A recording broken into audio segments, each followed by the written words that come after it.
Bien, hoy día toca hacer la ayudantía número 9. En la materia que vamos a ver es flujo potencial. Vamos a hacer un pequeño repaso de los conceptos principales, las principales ecuaciones y cómo se trabajan. Y después vamos a hacer dos ejercicios bien completos, yo diría, eh, para que ojalá quede bien clara la materia en la tarea principalmente que se viene. Entonces, cualquier duda me paran, me pueden hablar por el micrófono, voy a tratar de estar atento al chat igual, pero siempre es más fácil por el micrófono.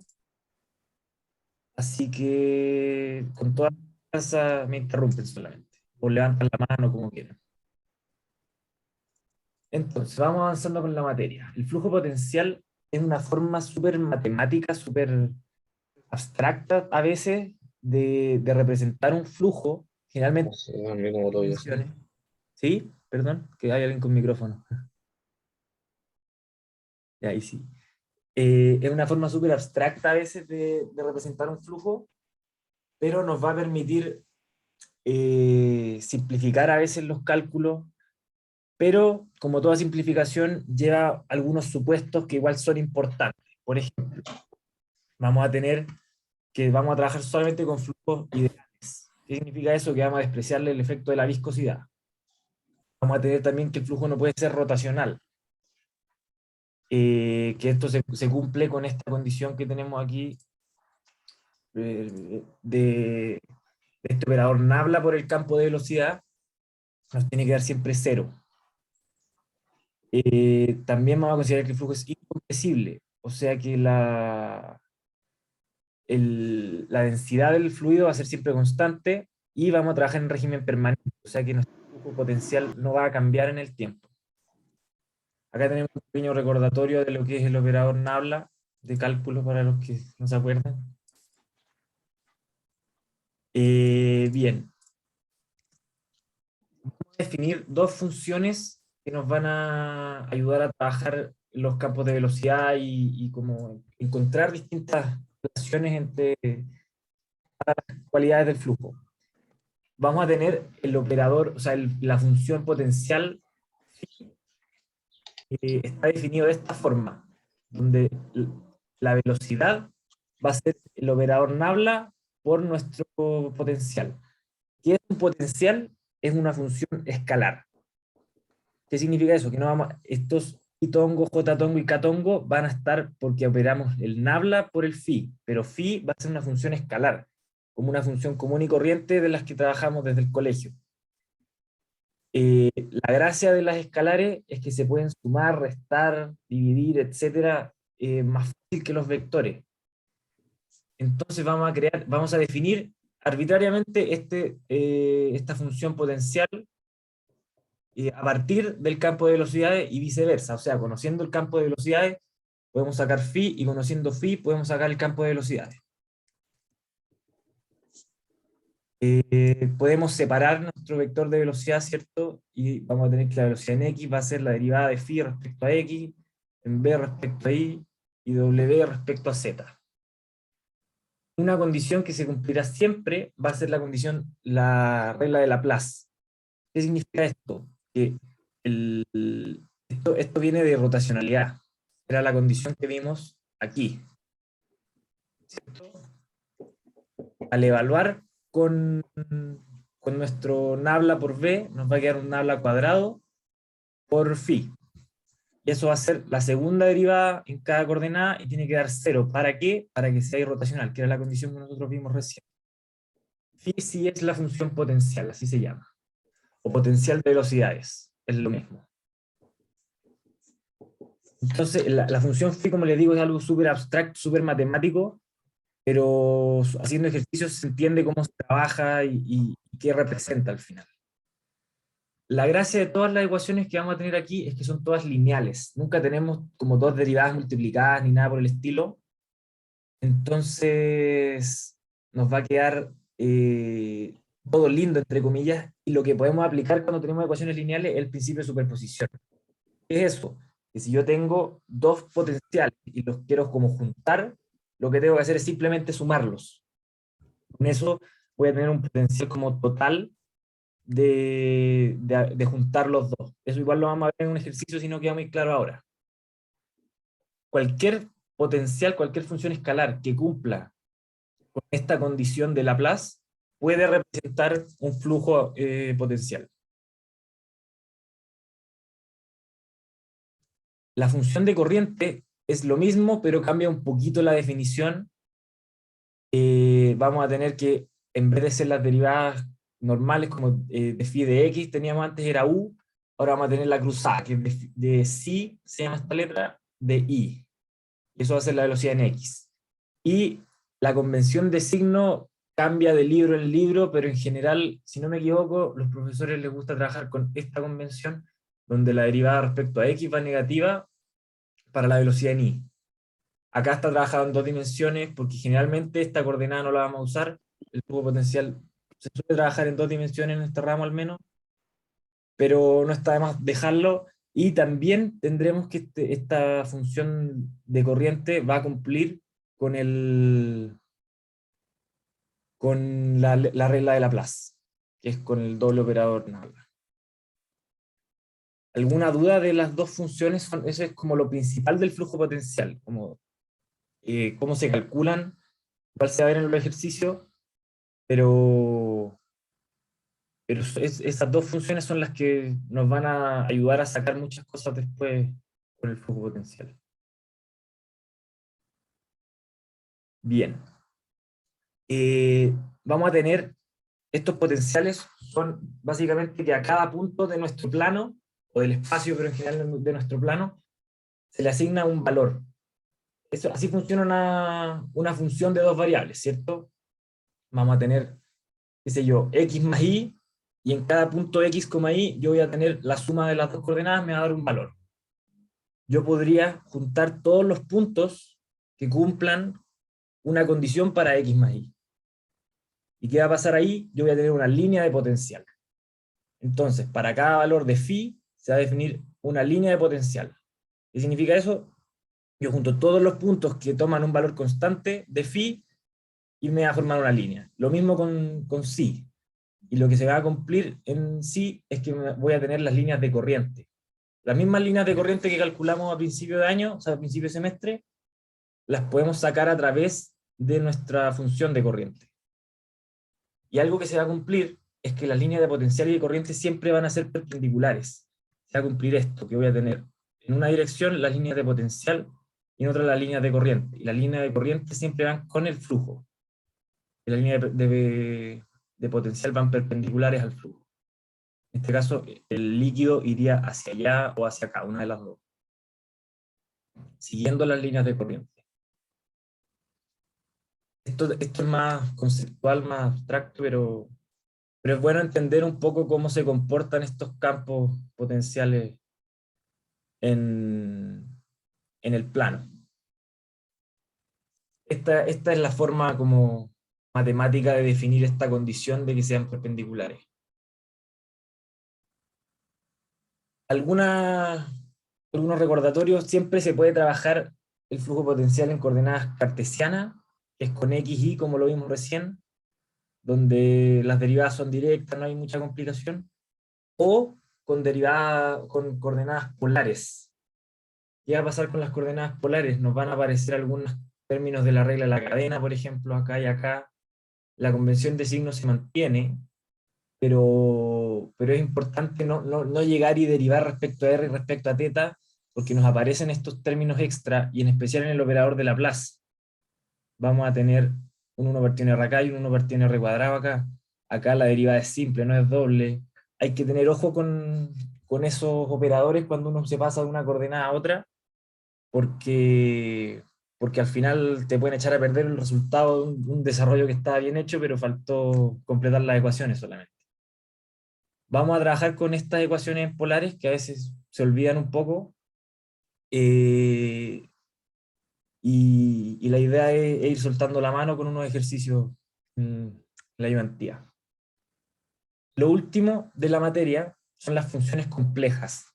¿Qué va a ser una función compleja? Va a ser una función escalar, tal como habíamos trabajado con los potenciales, pero su argumento va a ser un número complejo, va a ser este z. Z se puede escribir de varias formas. Si queremos pasarlo del complejo a cartesianas, lo podemos escribir como x más y por el imaginario, o lo podemos trabajar en polares como r por coseno de teta más y seno de teta, o alternativamente como r por e elevado a i teta.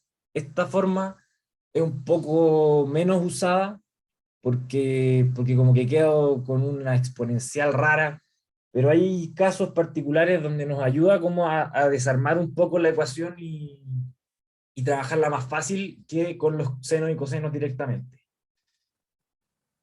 La gracia de las funciones complejas es que yo siempre puedo separar la parte real y la imaginaria, y la parte real va a ser mi función potencial y la parte imaginaria va a ser la función de corriente. Cualquier función compleja va a cumplir siempre con las condiciones de Laplace para los dos campos, para los dos potenciales. Eso es una condición que siempre se va a cumplir y nos va a ser muy útil cuando queremos definir los campos. Y bueno, a partir de esto, el desarrollo, como si yo parto con la compleja y quiero llegar al campo de velocidades, es simplemente separar parte real, parte compleja, o sea, parte imaginaria, y después, teniendo los potenciales, es desarrollar como que fuera un potencial cualquiera. Y lo mismo que si me lo hubieran dado escrito. Y lo otro, también podemos aplicar superposición a las funciones complejas. O sea, yo tengo dos funciones complejas y quiero superponerlas, quiero juntar las dos en un mismo espacio, simplemente tengo que sumar las dos y vamos a llegar al mismo resultado que calculando los potenciales por separado y sumándolos, o calculando las velocidades y sumándolas. Eso es la parte de materia. No sé si queda alguna duda. Yo sé que es rara igual la materia, pero viendo ejercicio yo creo que va a quedar mucho más claro. Hola, yo tengo una duda. Sí. Entiendo como las componentes de la función compleja, por así decirlo, pero ¿qué representa en sí esa f?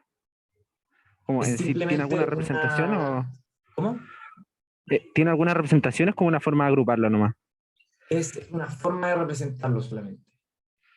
No, Ah, ya. no es como que tú vayas a sacar, si tú evalúas con un valor para X y uno para Y, una función compleja y te va a dar un complejo, ese no tiene mucho valor por sí solo. Como que Mm, puede que a algún nivel más avanzado tal vez le saquen algo, pero por lo menos yo no conozco ningún significado. Siempre se va a trabajar para llegar a la función compleja o para partir de la función compleja y llegar a las velocidades o a los potenciales.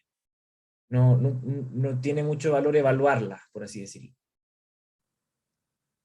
ya, vale, gracias. Y me preguntan si la función de corriente también es escalar. Sí, también es una escalar. Las dos cumplen esa condición y al aplicarle el operador nabla podemos llegar a los campos vectoriales de velocidad.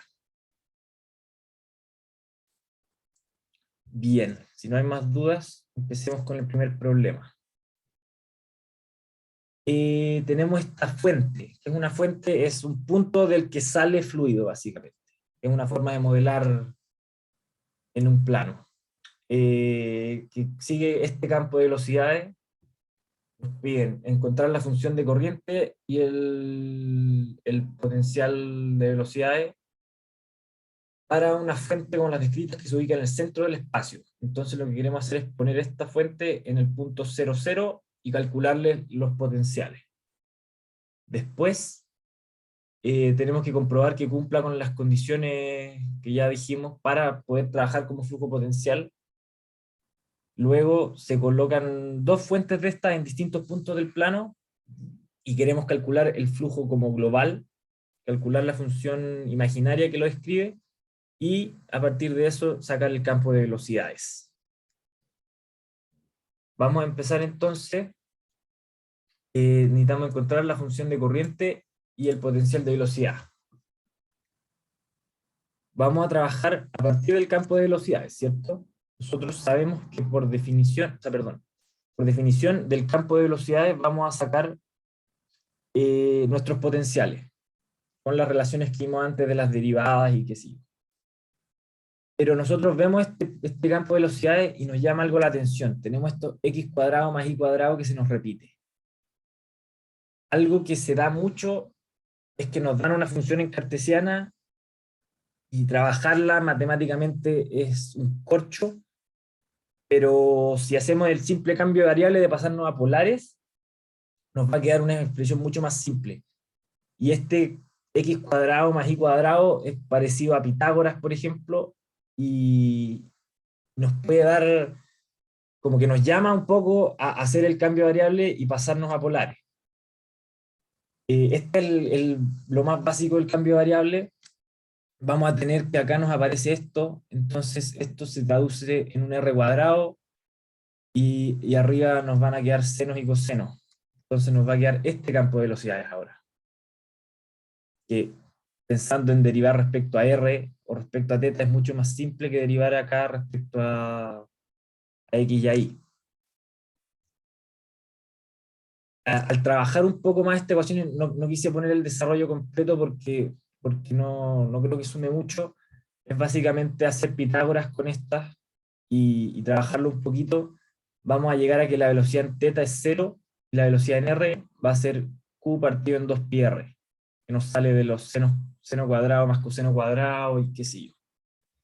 Simplificando algunos r, esta va a ser la expresión de nuestro campo de velocidades en polares, porque si se fijan, acá todavía lo teníamos en x y en y, en función de r y θ, pero seguíamos en x y en y. Entonces lo que queríamos hacer era llevarlo a r y a θ. Con este nuevo campo de velocidades vamos a poder encontrar nuestra fórmula de los potenciales y vamos a trabajar para encontrar cada uno. Vamos a trabajar todo con la velocidad en r porque θ es 0, entonces no podemos sacar mucha información de esta ecuación. Entonces vamos a evaluar primero para psi, para la función de corriente. Se nos pueden ir estos r, podemos reordenar un poco y nos queda q partido en 2pi de θ es igual a de psi. Eso se integra directamente y nos va a quedar que psi es q partido en 2pi por θ. Preguntan cómo llegamos a dr y dθ. Es básicamente haciendo Pitágoras con esta expresión. Porque nos va a quedar, ese término se nos mantiene constante, se nos van r con el r cuadrado, r con el r cuadrado, nos va a quedar coseno cuadrado más seno cuadrado por todo esto al cuadrado y todo en raíz. Seno cuadrado más coseno cuadrado es 1, y nos va a quedar la raíz de esto al cuadrado por 1. Eso va a ser BR. Y Bθ es 0 por inspección un poco también, porque vemos que esto es justamente lo mismo que proyectar esto desde el ángulo θ hasta 0, hasta el ángulo 0, y esto del ángulo θ hasta arriba, o sea, perdón, al revés. Este del θ hacia 0 y este de θ hacia 90. Entonces vemos que esto es justamente una dirección radial. ¿Cómo lo explico? Veamos, déjame. Una pregunta, ¿y también se podría ocupar el arco tangente? ¿Cómo sale ahí? Como Sí, de Bx y de Bi. Ah, ya. sí, justamente.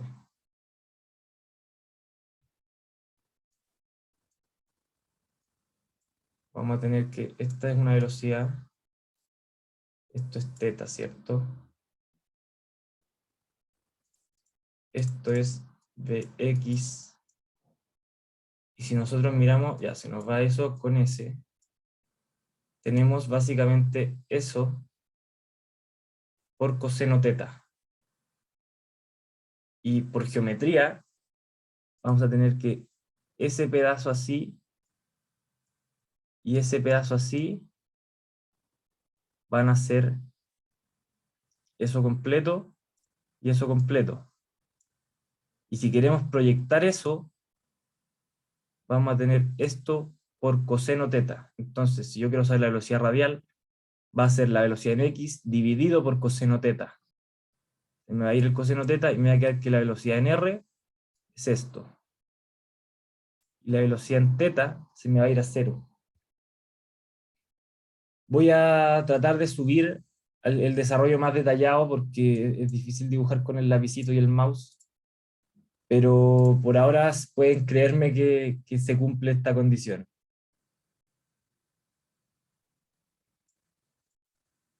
Voy a seguir entonces. Entonces calculamos nuestra función de corrientes primero, ¿cierto? Integrando nuestra ecuación diferencial, y el mismo procedimiento aplica, pero sin el 1 partido en R, para la función potencial. Integramos directamente y nos queda este logaritmo. Esto va a ser, así de simple se saca la función corriente y la función potencial a partir del campo de velocidades. ¿Alguna duda de este procedimiento? Fuera del BR y Bθ, que voy a tratar de subirlo hoy día en la tarde, el desarrollo detallado.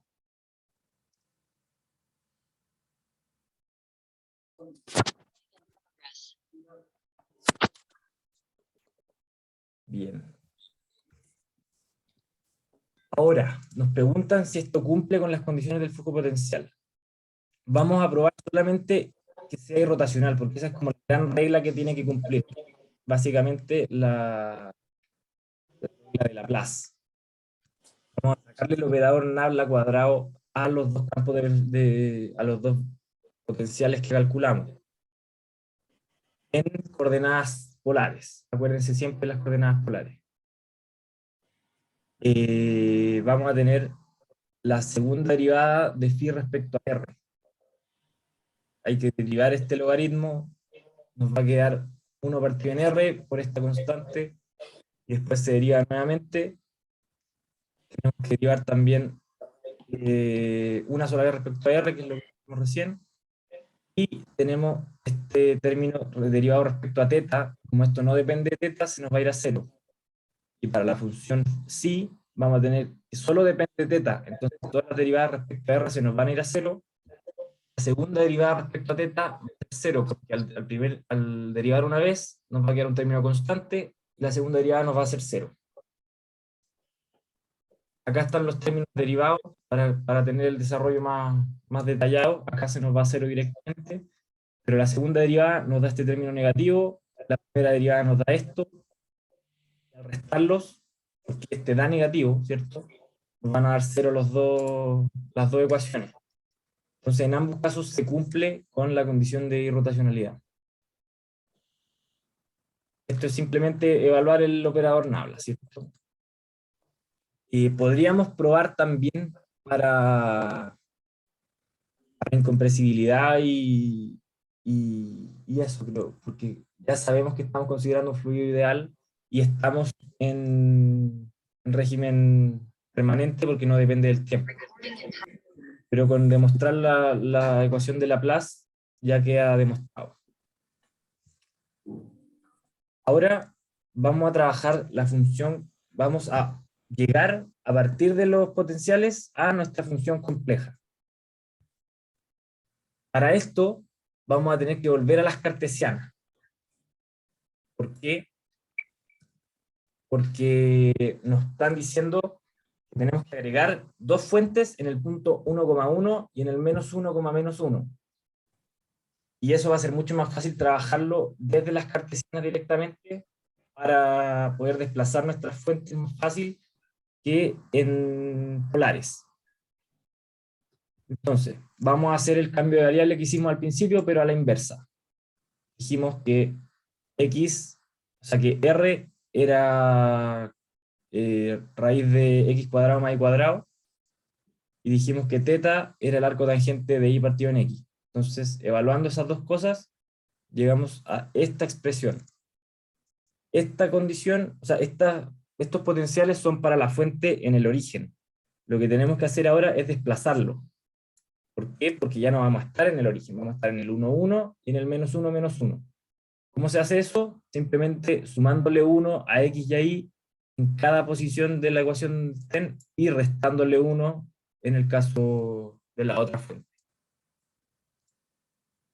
Esto es simplemente desplazar la función hasta la posición que nos indicaron en el enunciado.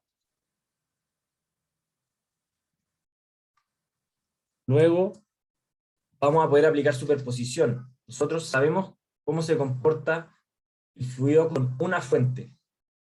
Queremos ahora saber cómo se va a comportar con dos fuentes que están en posiciones distintas. Simplemente lo que tenemos que hacer es sumarlas. Sumar los potenciales nos va a dar el potencial completo para el fluido con dos fuentes en su interior. Y sumamos los potenciales de velocidad y las funciones de corriente, para obtener como estas funciones globales o totales. Y la suma nos da estas expresiones que son un poco largas y un poco feas, pero si se fijan es como lo mismo repetido dos veces solamente. Esa es la gran gracia de esta forma de modelar el flujo, es poder aplicar la superposición y juntar fuentes, después pueden juntar vórtices y cosas por el estilo que nos ayudan a modelar sistemas más complejos de formas simples desde lo matemático. ¿Se entiende este paso, que es como la gran gracia del flujo potencial? Bien.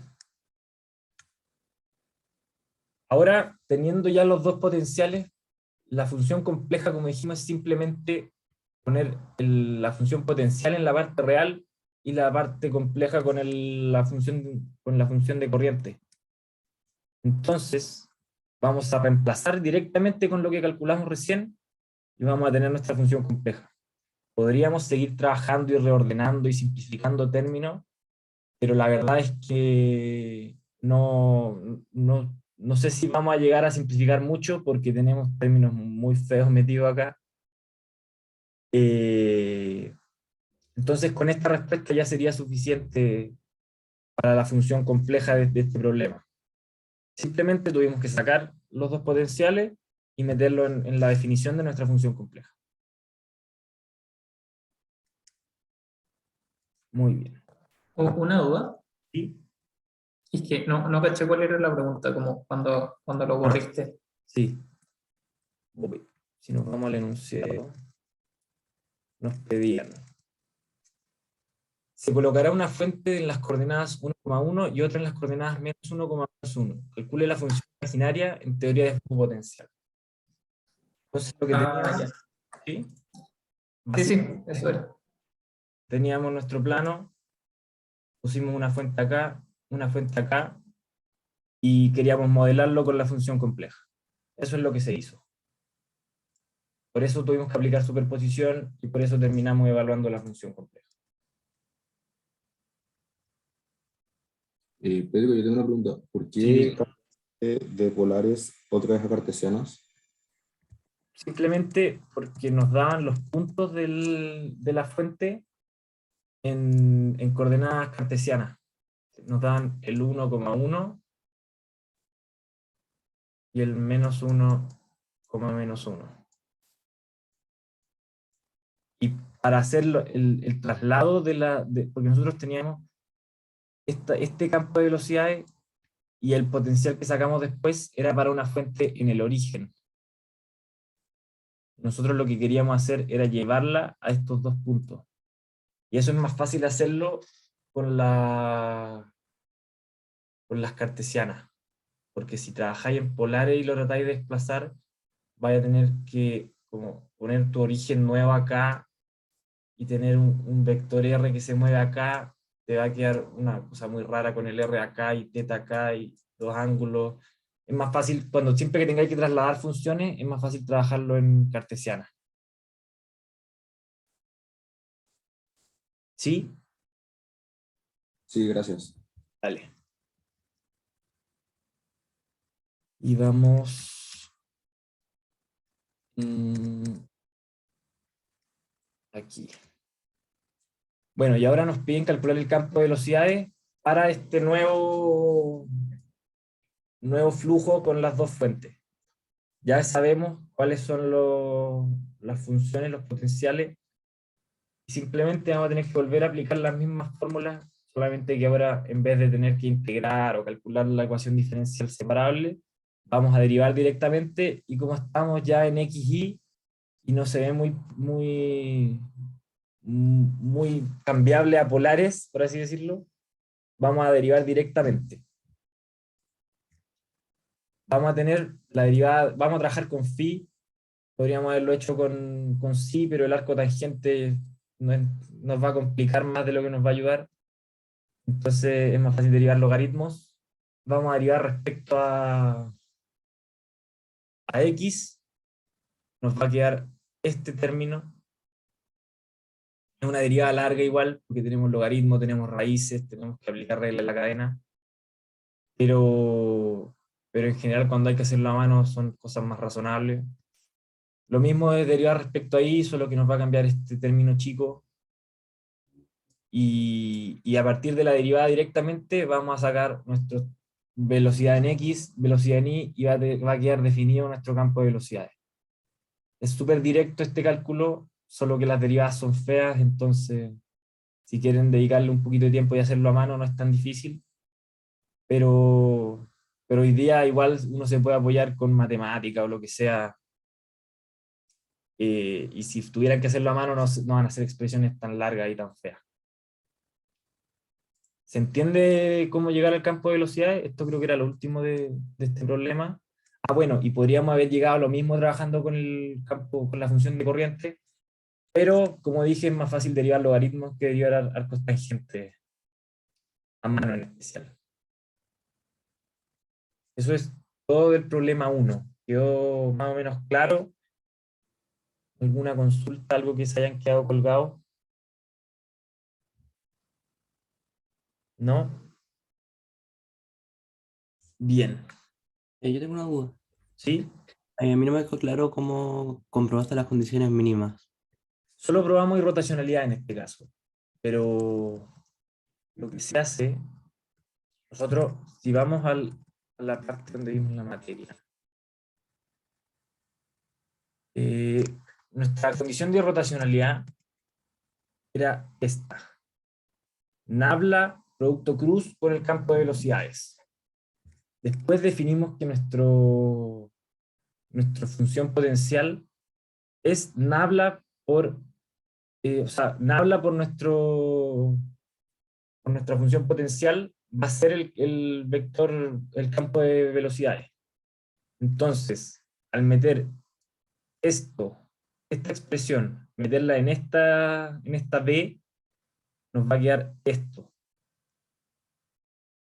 Y esto es el nabla cuadrado por phi, es nuestra función de Laplace. Este es nuestro operador de Laplace que se llama, y esta es la condición de Laplace que tiene que ser igual a 0 para que nuestro flujo sea rotacional. En el fondo lo que hacemos es tomar la definición global o general de rotacionalidad y dar un pasito extra y evaluarlo con nuestra función potencial directamente, en vez de calcular primero la velocidad y después calcularle nabla a eso. Ya, perfecto, muchas gracias. Y eso al evaluarlo en lo que teníamos, o también podríamos haberlo sacado directamente de este campo de velocidades, como aplicándole nabla producto cruz, pero es básicamente lo mismo. Estoy aquí, y la condición de Laplace se cumple para los dos, porque esto creo que tiene un menos respecto al otro, pero no es muy distinto. ¿Alguna otra consulta antes de pasar al problema 2? ¿Vas a subir la explicación de R? Sí, voy a subir la explicación de R y de teta hoy día en la tarde. Sí, esos son un par de pasitos que no los quise poner para no alargarme mucho, pero probablemente debería haberlos puesto. Bien, ahora el problema, vamos a partir desde esta función compleja. Vamos a tener nuevamente un escurrimiento potencial en plano horizontal. Vamos a tener algunos parámetros como U infinito, A, K, y vamos a tener la función directamente con el argumento complejo, que es nuestro Z. Z acá nos explican qué es el complejo, pero lo podemos trabajar de cualquier forma, no necesariamente como X más Y por el imaginario. Nos van a pedir cuáles son todas las hipótesis de teoría potencial o sea, que nos permiten aplicar teoría potencial, que eso es básicamente repetir las 4 condiciones que tenemos que aplicar siempre para el flujo potencial, que siempre hay como que concentrarse y ponerlas en los desarrollos. A partir de la función compleja vamos a encontrar en coordenadas polares, aquí faltó un teta, la función potencial y de corriente asociadas al flujo. Vamos a partir de la función compleja y vamos a calcular los potenciales. Después vamos a calcular una línea de corriente a partir de la función de corriente. Porque nosotros dijimos que las líneas de potencial para la función de corriente van a ser siempre las mismas líneas de corriente que podemos calcular a partir del campo de velocidades, como vimos a principio de semestre. Y expresar el campo de velocidad en coordenadas polares para cualquier punto de escurrimiento, usando la convención que hemos visto siempre. Y cuadrado no era -1. ¿Dónde salió? Sí, acá faltó un menos también. Voy a corregirlo en el enunciado. Es -1, sí.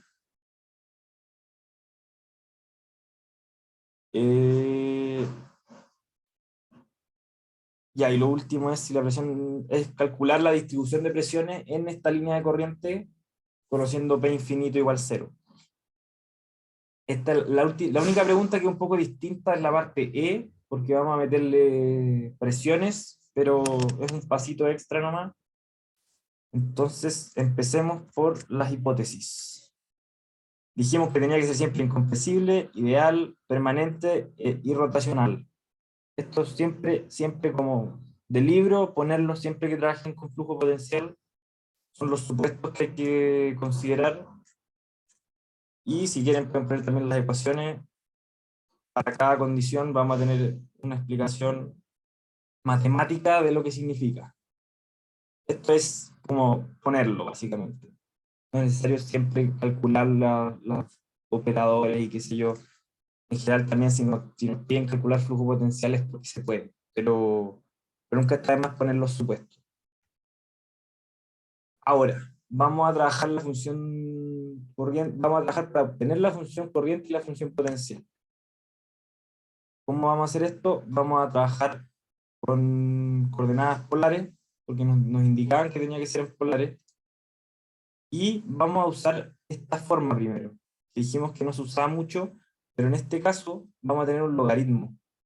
Cuando tenemos logaritmo, no queremos meterle adentro el logaritmo del coseno más el seno, nos va a complicar mucho eso. En cambio, meter una exponencial a un logaritmo nos va a ser mucho más fácil trabajar. Acá puse el desarrollo completo porque es un proceso un poco tedioso y creo que es importante mover el paso a paso, pero es esto de pasarse de del complejo a las polares, a las cartesianas, es mucho de soltar la mano y ver dónde me puede convenir reemplazar de una forma, dónde reemplazar de otra, porque esa es la complicación de tener estas 3 formas de expresar z. En este caso, como dije, teníamos un logaritmo. La gracia de ese logaritmo es que al meter la e como el z como exponencial, podemos separar aplicando propiedades de logaritmo.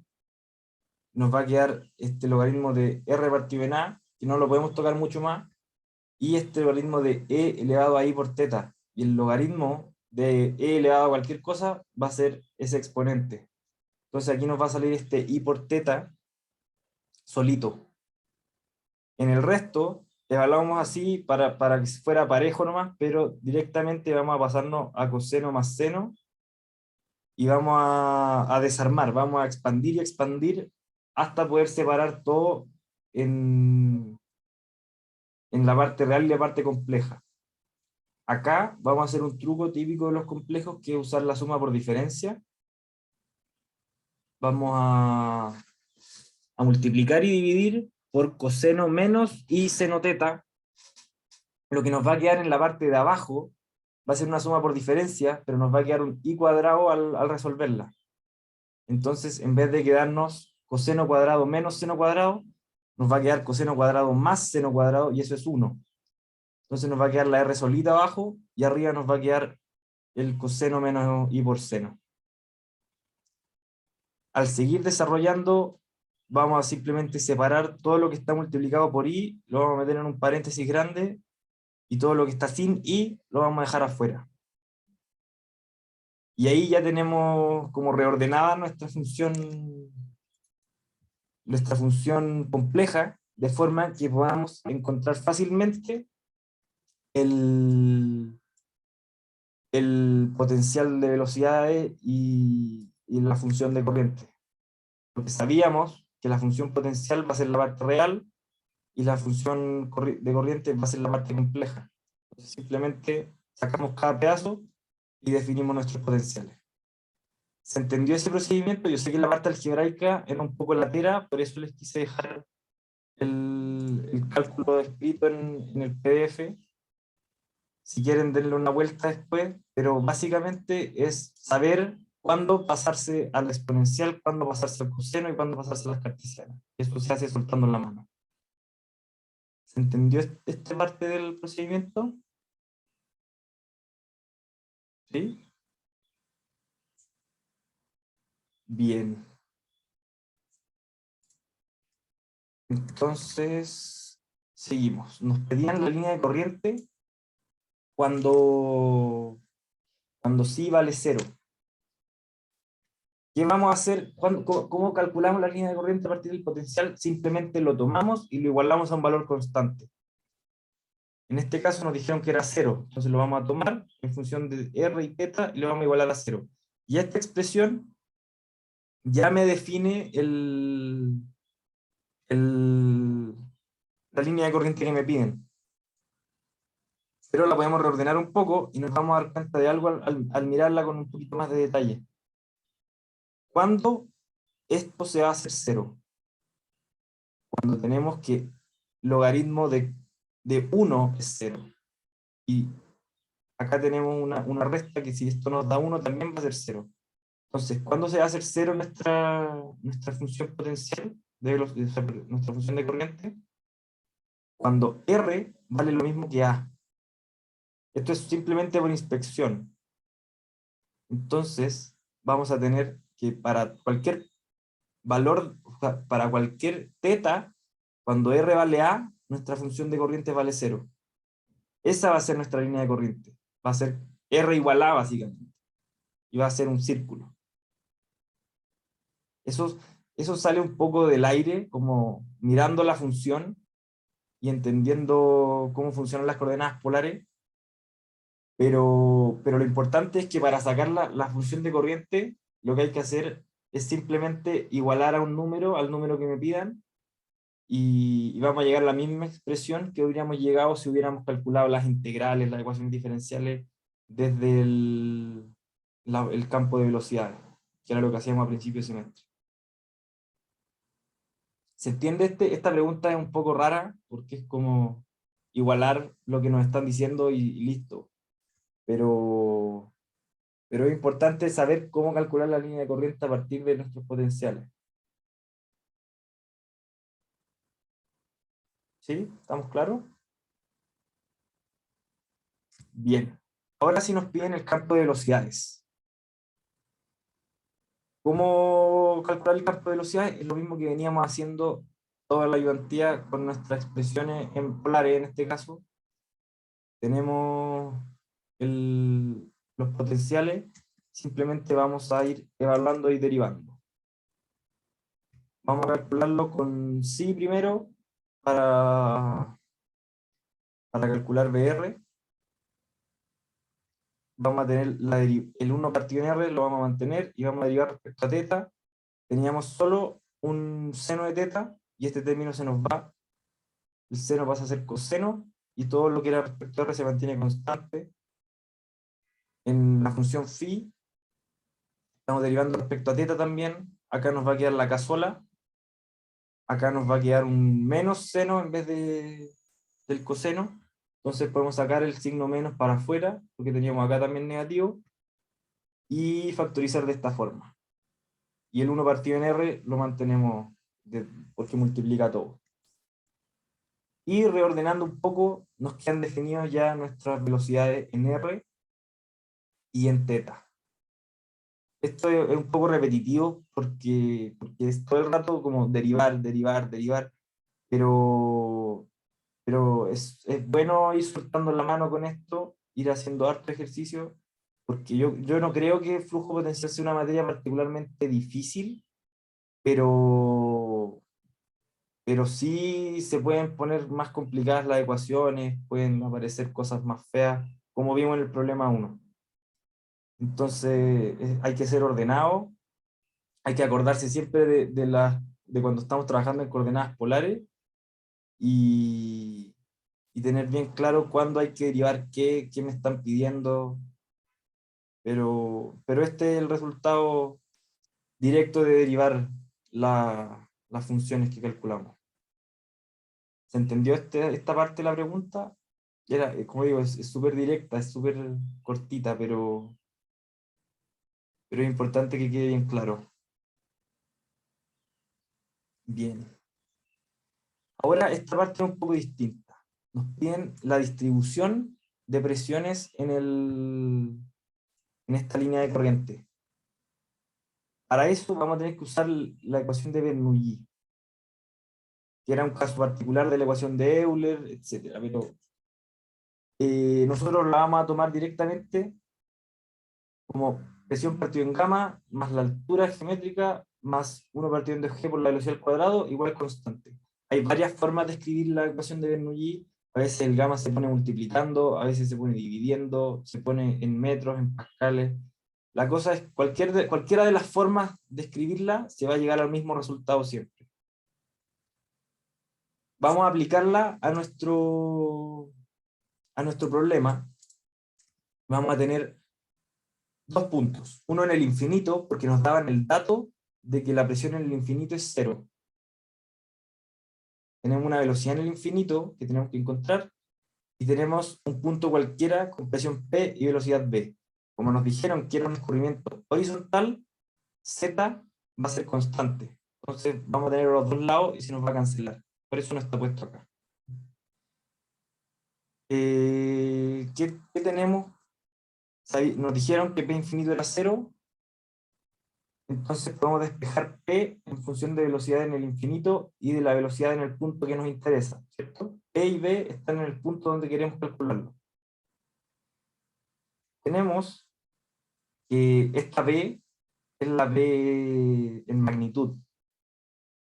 No es como vector, acá tenemos las componentes de los vectores en R y en θ. Pero para la ecuación de Bernoulli siempre hay que calcularlo con la magnitud, que es Bθ al cuadrado más BR al cuadrado. Pero además tenemos la condición de que sí vale 0. ¿Y cuándo valía 0? Cuando R era igual a A. Entonces nosotros vamos a evaluar R igual a A en nuestros dos campos de velocidad. ¿Qué nos va a quedar? BR nos va a quedar este coseno por U por 1 menos A cuadrado partido en A cuadrado. Nos va a quedar un 0 entonces en BR. Y Bθ nos va a quedar distinto de 0, pero lo podemos evaluar y nos va a quedar que B va a ser solamente Bθ. Eso es una condición particular para este problema, por este campo de velocidades, pero es importante recordar que no es, porque claro, nos podrían pedir la distribución de presión en todo el fluido, y en ese caso tendríamos que calcular esta raíz y dejarlo expresado con una expresión más o menos grande, pero en este caso, como nos pedían específicamente la condición de que fuera para la línea de corriente donde sí vale 0, nosotros calculamos antes que A, o sea que R vale A en esa línea de corriente, vamos a tener esta condición que nos simplifica mucho los cálculos. Además del enunciado, nosotros sabemos que este término U infinito es la velocidad en un punto muy lejano, aguas arriba, donde no se ha afectado el flujo por esto que estamos modelando nosotros. Entonces, este término va a ser lo mismo que nuestro B infinito. Por definición, así, básicamente es un punto muy lejano. Eso va a ser nuestro B infinito. Y con esto, ya tenemos todo para evaluar acá, porque dijimos B vale Bθ, gamma es un dato, 2G también es conocido, y B infinito era nuestro U infinito, que era dato del enunciado. Lo que hacemos entonces es tomar la ecuación y reemplazar. B teta cuadrado es un cuadrado más o menos largo, pero es esto al cuadrado más esto al cuadrado más 2 por la multiplicación de los dos. Y es esto, básicamente. Es una expresión larga, pero no es muy complicada. No es difícil de calcular a mano. Y reemplazando, nos va a quedar gamma partido en 2G, es lo mismo que rho partido en 2, porque gamma es rho por G, es densidad por aceleración de gravedad. Y eso por la velocidad al cuadrado, perdón, por la velocidad en el infinito al cuadrado, menos este término que calculamos para la velocidad al cuadrado. Esta va a ser la distribución de presiones. Como dije antes, si nos hubieran pedido la distribución de presiones en cualquier punto, hubiéramos tenido que calcular este término B desde... creo que acá los puse al revés, de hecho. Era B infinito menos B. Eso tengo que corregirlo también. Era B infinito al cuadrado menos B al cuadrado. Por eso acá está primero el U infinito. Bueno, si nos hubieran pedido la distribución de presión en cualquier punto, hubiéramos tenido que calcular el B cuadrado como la raíz de BR cuadrado más B teta cuadrado. Eso era como lo único que no se hizo en este problema para calcular las presiones. ¿Queda claro este procedimiento? Esto también se usa harto. Es típico problema de tareas o de pruebas, calcular distribuciones de presiones porque mezcla flujo potencial con la ecuación de Bernoulli, pero no es demasiado complicado, es bastante mecánico, es calcular los campos de velocidad, plantear Bernoulli y acordarse de usar la velocidad como escalar. ¿Se entendió el procedimiento o hay algún paso que haya quedado poco claro?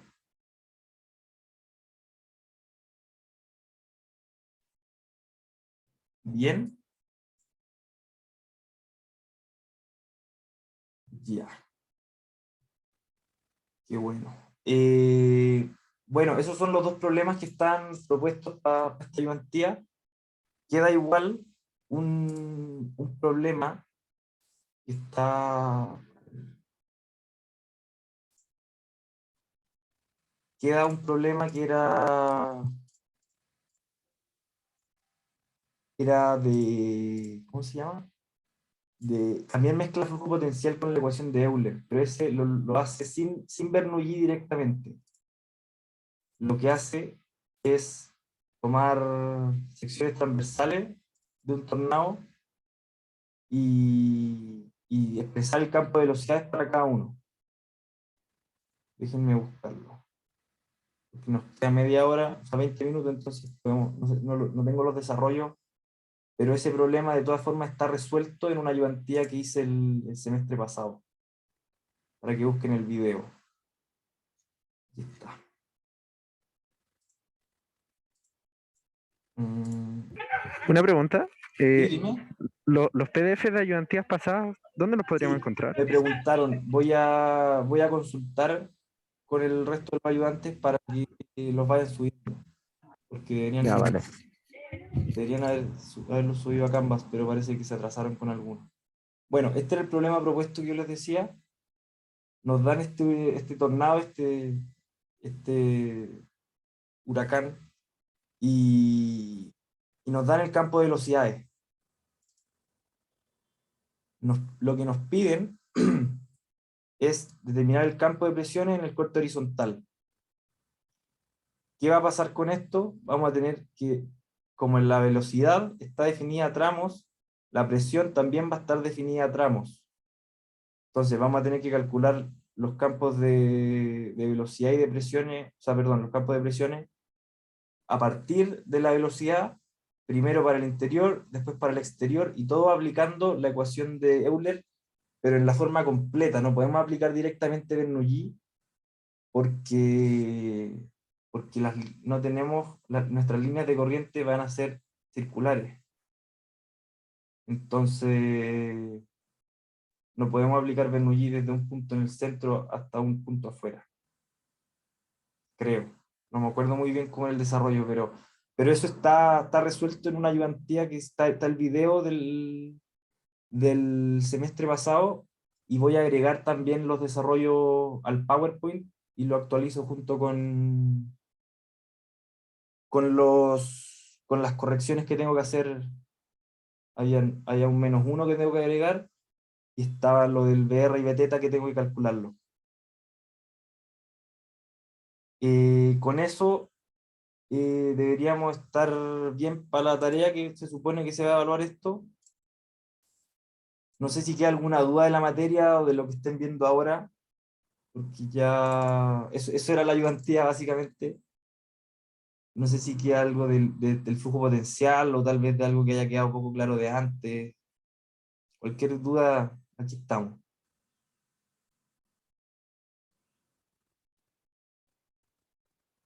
Nada, entonces. Yo tengo una pregunta, pero no de la materia, Sí, sino dime.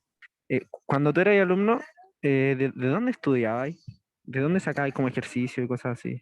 Hay un libro que se llama Arrospide, eso creo que antes, como típico ayudante histórico. De ese libro tiene harto ejercicio resuelto. También está el Bonifacio Fernández, que tiene harto ejemplos, y la parte de flujo potencial está súper bien explicada. Esos son los dos que yo te podría recomendar. Ay, pero otro más, es que como que ya, al menos de la Rospie, como que ya lo he visto todo. Ya. Del Bonifacio igual me faltan, pero no sé si hay otro más que Mira, yo estudiaba de esos dos, la verdad. de esos dos. Ya. Sí, Y las IES pero pasadas se pueden ver o no? Las resoluciones de las IES pasadas, deben de otro estar por semestre. ahí. O sea, siempre sirve estudiar de pruebas pasadas. Sí, pues, sí. Yo creo que en algún drive de estos grandes deben haber pruebas de fluido.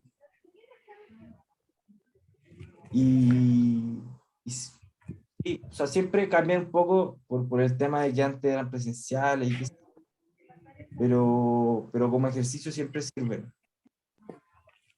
Ya, vale. Voy a intentar de buscar algún compilado, no sé. Sí, pero sí, o sea, si es que estáis bien con el Arrospide y el Bonifacio, debería andar bien igual. Como que esos tienen hartos ejercicios de cada tipo, y para la explicación de la materia el Bonifacio es muy bueno. Sí, sí, eso de todas formas. Explica súper bien la materia. Ya, Bueno, vale, muchas gracias. los dejo libres entonces. Muchas gracias por conectarse. Gracias, No, que estés bien. gracias. Chao, chao. Pedro.